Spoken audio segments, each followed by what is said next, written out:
ക്ഷേത്രകലാ academy പുരസ്കാരങ്ങൾ പ്രഖ്യാപിച്ചു. ക്ഷേത്രകലാശ്രീ പുരസ്കാരം ശ്രീകുമാരൻ തമ്പിക്ക് ലഭിച്ചു. ഉഷാ നങ്ങ്യാർക്കും നിഖില വിമലിനും ഫെലോഷിപ്പുകളും ലഭിച്ചു. കണ്ണൂരിൽ എം വിജിൻ MLA ആണ് പുരസ്കാരങ്ങൾ പ്രഖ്യാപിച്ചത്. സെപ്റ്റംബർ 2-ാം വാരം ദേവസ്വം മന്ത്രി VN വാസവൻ പുരസ്കാരങ്ങൾ സമ്മാനിക്കുമെന്നും വിജിൻ പറഞ്ഞു. ക്ഷേത്രകലകളെ പ്രോത്സാഹിപ്പിക്കുക എന്ന ലക്ഷ്യത്തോടുകൂടിയാണ് ക്ഷേത്രകലാ അക്കാദമി വിവിധ മേഖലകളിലുള്ളവർക്ക് പുരസ്കാരങ്ങൾ നൽകുന്നത്.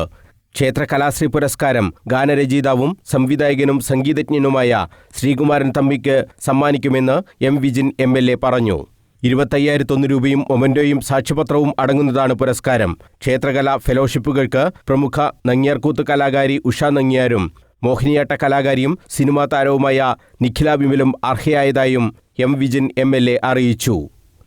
ഈ പുരസ്കാരത്തിന് ഈ തവണ നമ്മൾ തീരുമാനിച്ചത് പ്രമുഖനായ ഗാനരചയിതാവ്, സംവിധായകൻ, സംഗീതജ്ഞൻ, ബഹുമുഖ പ്രതിഭയായ കേരളം ഏറെ ആദരവോടെ കാണുന്ന ഏറെ ബഹുമാന്യനായ ശ്രീകുമാരൻ തമ്പി സാറാണ് ഈ വർഷത്തെ ക്ഷേത്രകലാശ്രീ പുരസ്കാരം നൽകണമെന്ന് ക്ഷേത്രകല അക്കാദമി തീരുമാനിച്ചത്.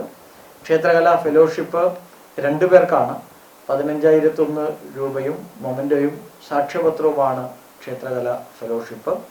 അത് ഒന്ന് ഉഷാ നങ്ങ്യാരാണ്. അവരെ നമുക്കറിയാം, ഇന്ത്യ അറിയപ്പെടുന്ന, ലോകം അറിയപ്പെടുന്ന പ്രമുഖമായ നങ്ങ്യാർകൂത്ത് കലാകാരിയാണ് ഉഷാ നങ്ങ്യാർ.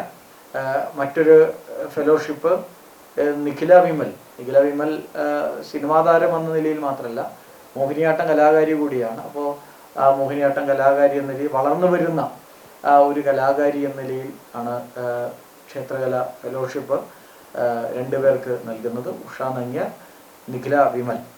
സെപ്റ്റംബർ 2-ാം വാരം ദേവസ്വം മന്ത്രി VN വാസവൻ പുരസ്കാരങ്ങൾ സമ്മാനിക്കും. 7,500 രൂപയും മൊമന്റോയും അടങ്ങുന്ന ക്ഷേത്രകലാ അവാർഡുകളും പ്രഖ്യാപിച്ചു. വിവിധ മേഖലകളിൽ നിരവധി പേർക്ക് പുരസ്കാരങ്ങൾ സമ്മാനിക്കുന്നുണ്ട്. ഗുരുപൂജ പുരസ്കാരം, ക്ഷേത്രകലാമൃതം പുരസ്കാരം എന്നിവയും പ്രഖ്യാപിച്ചു. മാടായിക്കാവ് ആസ്ഥാനമായി 2015 മുതലാണ് ക്ഷേത്രകലാ അക്കാദമി പ്രവർത്തിക്കുന്നത്. 1000-ലധികം കുട്ടികൾക്ക് വിവിധ ക്ഷേത്രകലകളിൽ പരിശീലനം നൽകി വരുന്നുണ്ട്. 200-ലധികം ക്ഷേത്രകലാ സോദാഹരണ ക്ലാസുകളും നടത്തിയിട്ടുണ്ട്. വാർത്താ സമ്മേളനത്തിൽ academy chairman Kanhangad Ramachandran, secretary Krishnan Naduvilath, ഭരണസമിതി അംഗങ്ങളായ ഗോവിന്ദൻ കണ്ണപുരം, TK സുധി, കലാമണ്ഡലം മഹേന്ദ്രൻ എന്നിവരും സംബന്ധിച്ചു. News bureau, Kannur.